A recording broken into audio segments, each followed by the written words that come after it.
అందరూ బాగున్నారని కోరుకుంటూ నేను ఈరోజు మీ ముందుకు తీసుకొచ్చాను శ్రీ దక్షిణాముఖ నంది త్రితకళ్యాణి క్షేత్రము. మామూలుగానే బెంగళూరు అంటే తెలిసిందే కదా, రద్దీ ప్రపంచము. అసలు ఇంత పీస్ఫుల్ టెంపుల్ ఒకటి ఉందని తెలియడం కూడా నిజంగానే నాకైతే చాలా వెళ్ళి దర్శనించుకున్నప్పుడు అంత ప్రశాంతంగా అనిపించింది. ఇక్కడ మొత్తం 3 టెంపుల్స్ ఉన్నాయి. మాకైతే 3 టెంపుల్స్ ఉన్నాయని తెలిసి వెళ్ళలేదు. ఓన్లీ దక్షిణముఖ నంది టెంపుల్ అనుకోనే వెళ్ళాము. బట్ ఇక్కడికి వెళ్ళాక ఎదురుగానే గంగమ్మ వినాయకుడు టెంపుల్స్ కూడా ఉన్నాయి. మీకు గంగమ్మ టెంపుల్ కూడా చూపిస్తాను. బట్ మేము వెళ్ళేసరికి లేట్ అయ్యేసరికి మాకు 2 టెంపుల్స్ మాత్రమే దర్శనం చేసుకోవడానికి అయింది. ఇది 400 years బ్యాక్ టెంపుల్. ఇక్కడ విచిత్రమైన విషయాలు ఏంటంటే, ఒకటి టెంపుల్ పైన గోపురం లేదు, అలానే ధ్వజస్తంభం కూడా లేదు. మామూలుగా అయితే మీకు ఆల్రెడీ నేను షార్ట్ మినీ వ్లాగ్లో చెప్పినట్టు పైన నందీశ్వరుడు ఉన్నాడు. నందీశ్వరుడు నోట్లోంచి మనకి శివుడికి అభిషేకం జరుగుతుందని చెప్పాను కదా. రండి చూద్దాం. ఫస్ట్ అయితే వినాయకుడిని దర్శించుకొని అక్కడి నుంచి ముందుకు వచ్చేస్తే నవగ్రహాలు దర్శించుకొని ముందుకు వచ్చాము. ఇదంతా టెంపుల్ ఫస్ట్ ఫ్లోర్. కింద గ్రౌండ్ ఫ్లోర్లో శివుడు ఉంటాడు. పైన ఫ్లోరు జస్ట్ రాతితో కట్టారు మొత్తం. చూసారా, ముందు కొలను ఎక్కడ చూడలేదు ఇలాగా. ముందు కొలను ఎదురుగా శివయ్యకి నిత్యం 24 గంటలు నంది నోట్లోంచి వచ్చే నీటితో అభిషేకం జరుగుతూనే ఉంటుంది. అసలు టెంపుల్ ఎంత బాగుందంటే ప్రశాంతంగా చాలా బాగుంది. ఎన్ని చేపలు, వందల చేపలు, తాబేళ్ళు, అసలు చాలా ఆహ్లాదంగా అనిపించింది. దర్శనానికి అయితే పొద్దున మీరు ఎవరైనా రావాలి అనుకుంటే బెంగళూరు మెయిన్ బస్ స్టాండ్ నుంచి జస్ట్ ఒక 20 minutes మనకి క్యాబ్ ఈజీ ఫెసిలిటీ ఉంటుంది.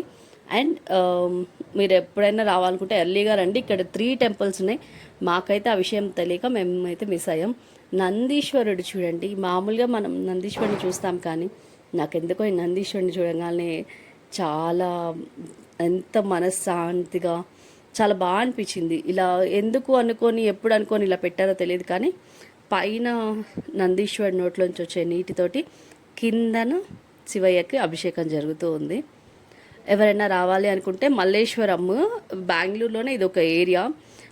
మీరు డైరెక్ట్గా గూగుల్లో సెర్చ్ చేసినా కానీ మనకి ఈజీగా అడ్రస్ అవైలబుల్ ఉంటుంది. ఇక్కడ చూసారా, ఆపోజిట్లోనే గంగమ్మ గుడి. ఎంత బాగుందో గంగమ్మ గుడి. బట్ ఇక్కడ వచ్చేసి మనకి శివుడి గుడిలో లాగా ఫోన్ అలౌ లేదు. మామూలుగా అయితే శివాలయంలో అందరూ చక్కగా దేవుడి ముందు కూడా ఫొటోస్ వీడియోస్ తీసుకుంటున్నారు. బట్ ఇక్కడ మాత్రం కొంత ఫీట్ డిస్టెన్స్ నుంచి నాట్ అలౌడ్ అని చెప్పారు. అందుకే నాకు పాసిబుల్ అయినంత వరకు నేను వీడియో తీశాను. మీరు కూడా దర్శనం చేసుకోండి. అండ్ మొత్తం కూడా గోల్డ్ తోటి మనకి ఇలా చీకటిలో అమ్మవారు, నేను తిరుపతిలో మనం వెంకటేశ్వర స్వామి చూస్తాం కదా, అలానే చీకట్లోనే ఉన్నారు అమ్మవారు. ఓన్లీ ఆ దీపు కాంతితోనే దర్శనం అవుతుంది. ఎంత బాగుందో. గుడి లోపల కానీ బయట కానీ. నేనైతే వినాయకుడి గుడి మిస్ అయినందుకు చాలా బాధపడుతున్నాను.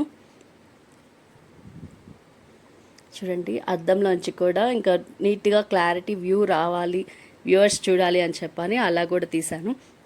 అండ్ ఇక్కడ రథం షేపులో ఒక చిన్నది కట్టున్నారు, మీకు అది కూడా చూపిస్తాను. మొత్తం గోల్డ్ కోటింగ్తో ఉంది. చాలా బాగుంది టెంపుల్. అసలు ఎంత ప్రశాంతంగా అనిపించింది. ఆ రోజు సాయి పుట్టినరోజు 2 గుళ్ళు దర్శనం చేసుకుంటే నిజంగా మనసుకి చాలా ప్రశాంతంగా అనిపించింది. శివుడిని దర్శనం చేసుకోవడానికి వెళ్తే శివుడితో పాటు గంగమ్మ కూడా దర్శనం ఇచ్చింది. చూడండి ఎంత బాగుందో. అది ఒక రథం షేప్లో ఉంది. రథం షేప్ లోపల అమ్మవారిని పెట్టారు. మొత్తం గ్లాస్ తోటే ఉంది. అండ్ ఇక్కడ ఇంకా చాలా అమ్మవారి విగ్రహాలు ఉన్నాయి. అవన్నీ కూడా నేను వీడియో తీశాను, బట్ అక్కడ పేర్లు అయితే మెన్షన్ చేయలేదు. ఇంకా ఇలాంటి బెంగళూరులో గుళ్ళ కోసం ఫాలో మీ.